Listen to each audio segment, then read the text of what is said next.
Gereja Sitri Pemulihan Kupang mempersembahkan Soul Care, renungan untuk memelihara jiwa kita di dalam firman Tuhan. Selamat mengikuti. Semua kita punya kelemahan.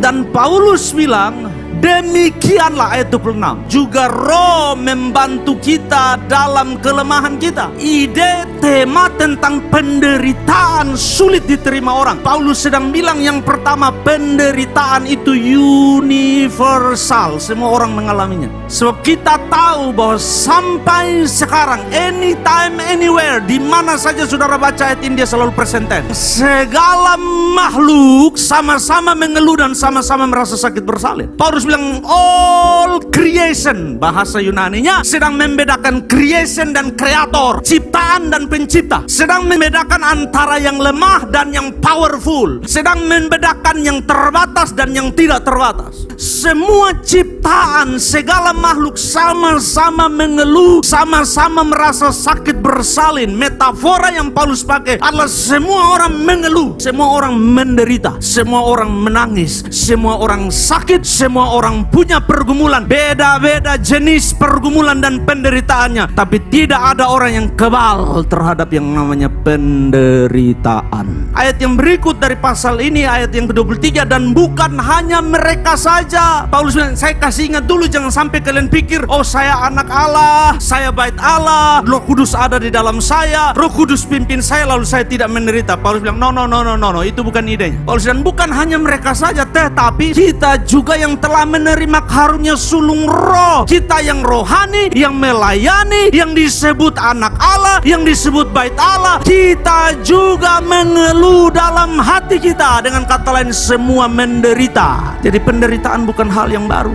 Yesus sampai bilang, kalau engkau mau ikut aku, pikul salib. Perbedaan antara kita yang dipenuhi Roh Kudus, bait Allah, anak Allah, dengan mereka yang bukan anak Allah dalam menghadapi penderitaan berbeda. Paulus bilang begini, ayat 23, sambil menantikan pengangkatan sebagai anak, yaitu pembebasan tubuh kita. Paulus bilang bedanya adalah begini, kita menderita tapi kita angkat mata dan menanti satu hari di mana penderitaan ini berhenti dan kita pulang ke sorga. Orang di luar Yesus menderita tidak habis-habisnya dan mereka tidak tahu kapan berhenti, dan persoalannya setelah mereka menderita di dunia ini, kalau Yesus bukanlah Tuhan dan Juru Selamat, mereka menderita kekal lagi. Kalau penderitaan datang, saudara tidak bisa mengomel, saudara tidak bisa bersungut-sungut, saudara tidak bisa mundur dari Tuhan, tidak melayani, tidak bisa. Makanya Paulus bilang beda respon. Sebagai anak Allah kita menderita benar, tetapi kita menderita sambil angkat mata dan melihat bahwa suatu hari nanti Dia akan datang jemput kita pulang. Kita menderita benar, tapi kita tahu bahwa suatu saat